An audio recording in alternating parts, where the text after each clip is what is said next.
Hey guys, welcome back to Lovin Show. It is Thursday morning. We spoke about how more offices in Dubai are reducing their work week to 4 working days. Yes, they are. We spoke about the Dubai resident who won an Olympic gold, and a new threatening scam is targeting your private life.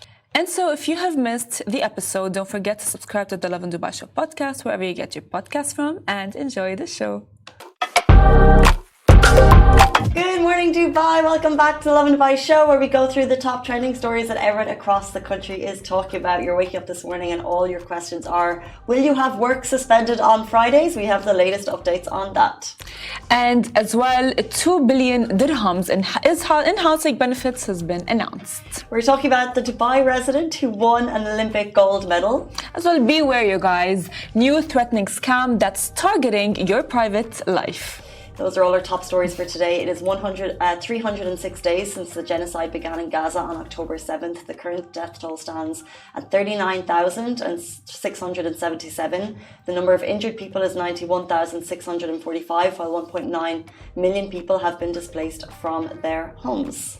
And as well, you guys, as you can see, let's talk about this. Yeah, I saw this video this morning. It's going viral on Twitter. French athlete just came fourth in her discipline, but she did something even more amazing right after.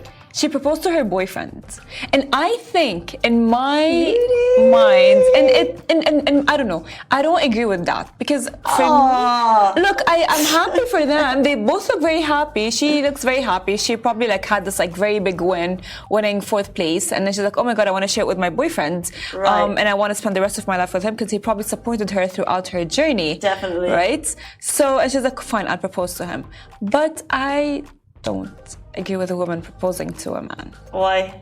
Because I feel like no matter what happens, and no matter how much we evolve and develop, and feminism and all of these things come in, but still, a woman is a woman and a man is a man. And I understand, this might come off as wrong, but I feel like I'd rather have a woman be in her feminine energy and a man be in his masculine energy. That?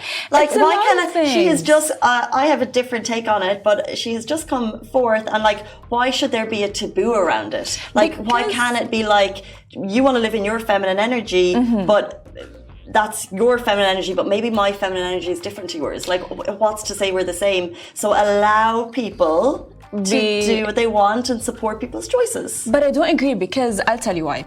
Because the moment, let's say she proposed to her boyfriend, right? When it should be the man pursuing the lady. Why? Because that's how God created us in a way. But I've had conversations about even reaching out to people. Let's say, for example, you're on a dating app, and Bumble, for example, girls reach out to guys first. And actually, when I was dating, felt a bit of power being able to send that first message, and actually I felt more confident in myself, because too often do we wait for the men? Why? Because way too often. No, but all of this dating, if you are confident in yourself and you could reach out to people separate to proposing, there's too much of the waiting for the man to make the first move. It's a lovely fairy tale to have the man propose to you, of course, but it's a bit of an old school thinking, and we should allow more of this to come into play, even in the first of why is the guy always sending the first message? And if he doesn't, it means he doesn't like you. And it's always why doesn't he like me? We need to flip the switch on that. I agree. So you're not dating to say that. However, I agree with that. However, that's different. Sending a text is different than proposing, because then after proposing, you know what he's going to be like if my man would expect me to propose, I'd be like, yeah, okay, princess. Yeah, but that's because of the society is still not okay with the first messages. But if we get okay with the first messages, then we get okay with the choosing the dates, then the proposal comes later. Society isn't massively ready for this yet. My only thing is that I find that in my conversations with my friends that we tend to, for example, in my relationships, I've been ready before the guy. So if I had the choice, I would have been married when I was 18. Oh my God. That would be the only thing. But I think I think women should be more comfortable making the first move, because I think too many times I've had conversation with friends where we're waiting for the guy and we're saying, does he like me? And we need to flip the switch on that. I agree with you on that. However, to me, I would for sure send the text first. I would for sure make a move. Of course, I've done it before. However, propose, I would rather, literally, I wouldn't do it. I wouldn't do it. And she must be so brave, and this must have taken her a lot of mental preparation before proposing and getting down on one knee. Maybe not. Maybe it's what you surround yourself in your society. I don't know. Within society. So I wouldn't have been brave enough either. True, but that's because I'm surrounded by people who don't do it. But if you're surrounded by people who have more of the conversations about I think that's boss feminine energy, by the way. She's just smashed the Olympics and then she does that. I think go her. I mean, she looks really happy. And if she's happy, of course, all women as a collective would be happy as well for her. But I don't know. For me, I would not do it. We're not ready. Sorry, guys. Speaking of boss moves announced yesterday. Well, work on Fridays is suspended for some government employees. So, of course, Dubai's government human resources department is piloting a new initiative to cut working hours for some government employees this summer. Under the plan, of course, work will be suspended on Fridays and daily hours will be reduced to 7. This is all part of Dubai's new Our Flexible Summer Initiative, making things easier as most government employees in Dubai get a 2.5-day weekend already from noon Friday to Sunday. This just expands it a little bit. It's temporary for the summer. 15 government agencies are involved. And I think it's amazing because I think in some countries you'd make this announcement and you'd have protests, you'd have people on the streets. Here, I think it's acknowledging that summer is quieter. It's acknowledging that kids are at home. Yeah. It's offering a large group of people more flexibility with their work environment. And I love that Dubai can make these announcements and it comes into place in a week or two. I love that so much. I mean, honestly, as well, I think that working 4 days a week is more productive for a lot of people, because unlike our conversation that we had before the show, you think we wouldn't be productive. I think we would be productive because I agree with you on a point which you made, that Fridays are more like a chill, lazy, work, whatever day. However, you'd be more productive if you know that Thursday is your last day of work for the week and that you need to show all of your productivity last day on Thursday. So Sharjah announced this, 2 years ago, and each year they do a productivity report, and they have reported that productivity went up. I think you'd have a happier workplace, happier employees. But personally speaking, like you did on the wedding thing, personally speaking, I think I'm generally productive-ish, right? But if I'm honest, if I have a day less, my Friday becomes my Thursday, and then my Thursday becomes my slightly more relaxed day as a whole around the office. It's a bit more chill. So we put the question up, we put this poll on our Instagram, and it said, would you be more or less productive with a 4-day week? I don't believe it. I do. I would work harder for the privilege. I don't believe it. And then 7 people, that's me included, honestly, less. Because you just know your days flip. You know what? I think maybe a very fair and very civil, solution for all of this is that if they can maybe give people who are working the option to either work 4 days or 5 days a week, or maybe go on a rota system, right? So in that case, let's say someone works from Monday to Thursday, and someone else works from Tuesday to Friday. You've cracked it. You've absolutely cracked it. Dear Dubai government, I have the solution for you. Because I think people on 4 or 5, I think that's messy. But actually, if you have people on a rotating system, which means all days are covered, then why not? All for it. Why not? Good morning to everyone tuning in on the live, by the way. So many people saying good morning. Meg Sky High, good morning, how are you? Abdullah Javid, Kathy Bruegel.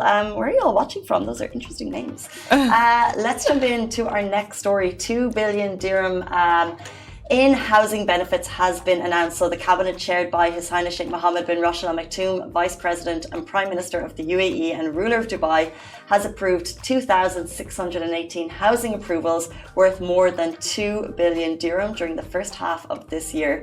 This comes as part of the UAE's ongoing efforts to provide a decent life and suitable housing for all its citizens, meeting their needs, enhancing their stability, and of course contributing to improving their quality of life. Now, the aim is to provide all means of support and social stability factors, most notably adequate housing to citizens of the UAE. The number of approvals issued by the program during the first half of this year amounted to 2,618 housing approvals worth more than 2 billion dirhams, distributed between 631 grants, which are worth 430 million and 922,000 dirhams, and as well 1,987 housing loans and financing worth of 1 billion and 597 million dirhams. So the housing sector is one of the vital areas that has been a priority since the establishment of the UAE, which, as we know, is one of the fastest growing countries in the world. And as this rapid growth requires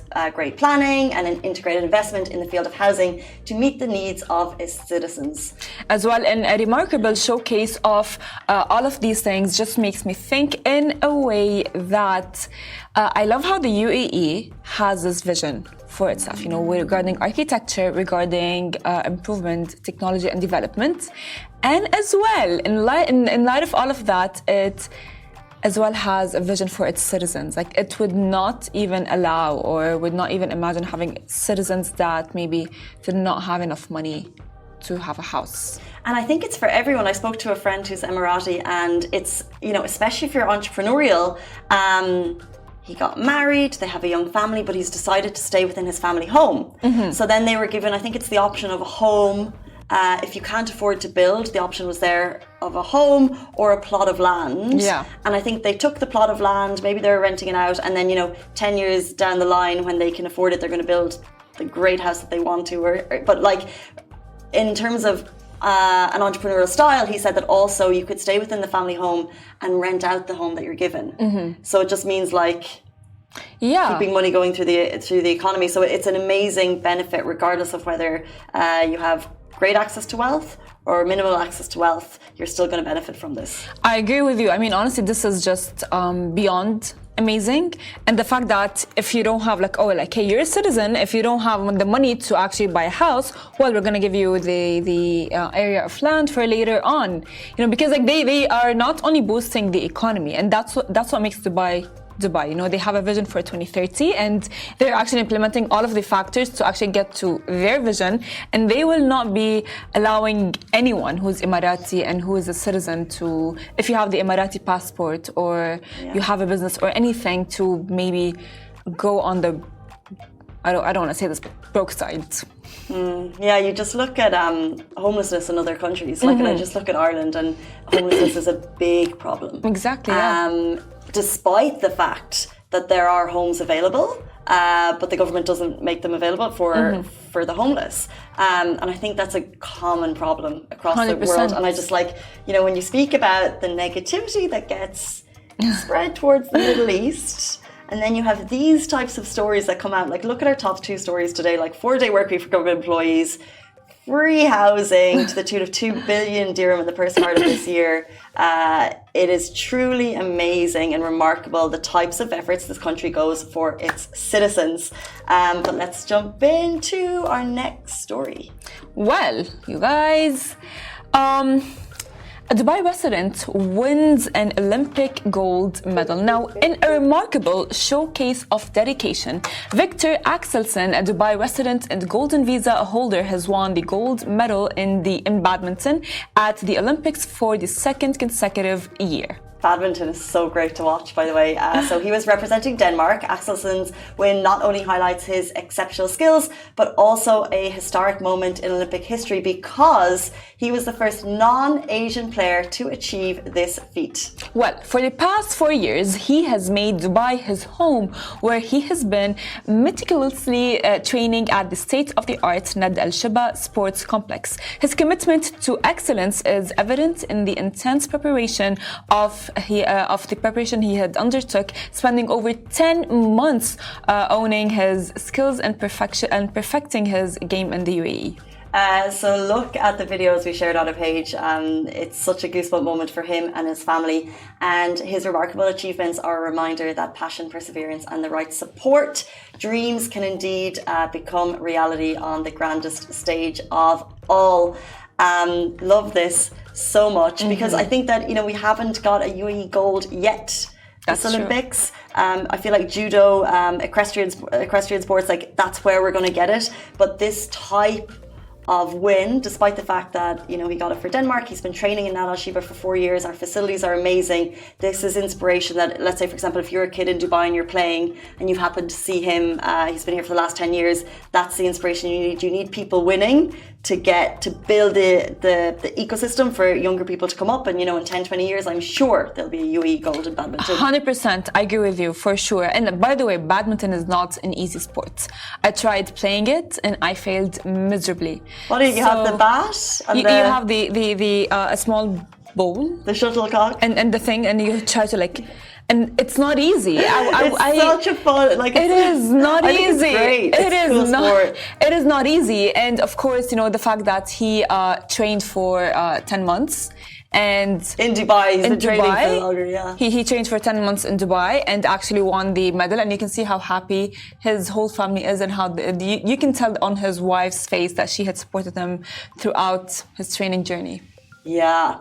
Do you ever think about the athlete's support system? Of course. Like, it's not easy, the training regimen. My friend was in the Olympics, one of my best friends, and like Really? Yeah.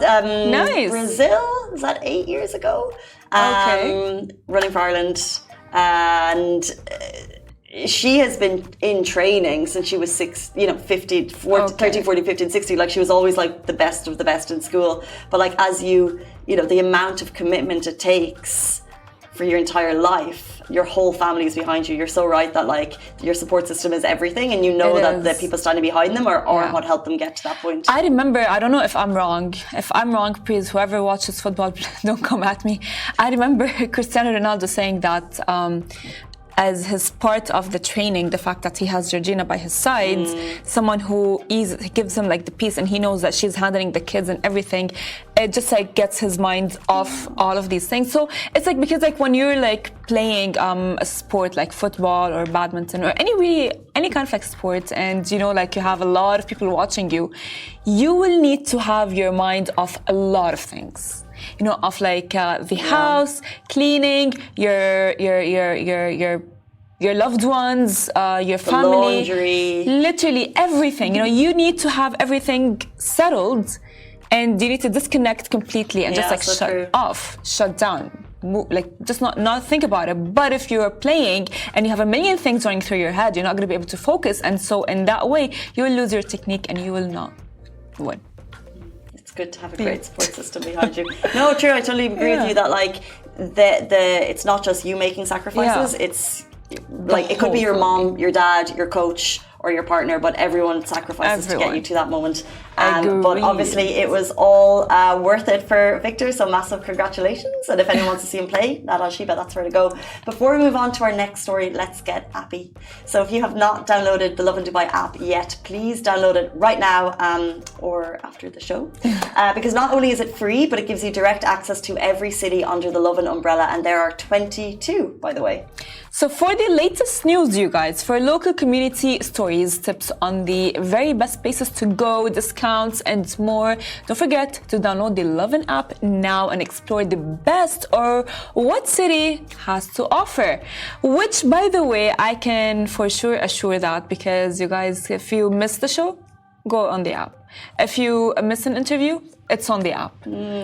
Yeah. Just do it. It's easy. You know, if you want to see something like, you know, you saw a post on Instagram that you want more details on, well, we have an article on the app. Yes, we do.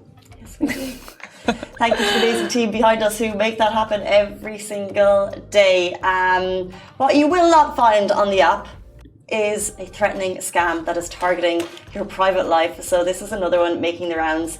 And this one is attempting to extort cash from you because of the videos you've been watching on your laptop. Now, many people, including Farah and I, were on the receiving end of this threat. And yeah, take a listen. Well, I'll tell you guys, it's so funny. So it reads as follows. I want to inform you about a very bad situation for you. However, you can benefit from it if you act wisely. Wow, scared.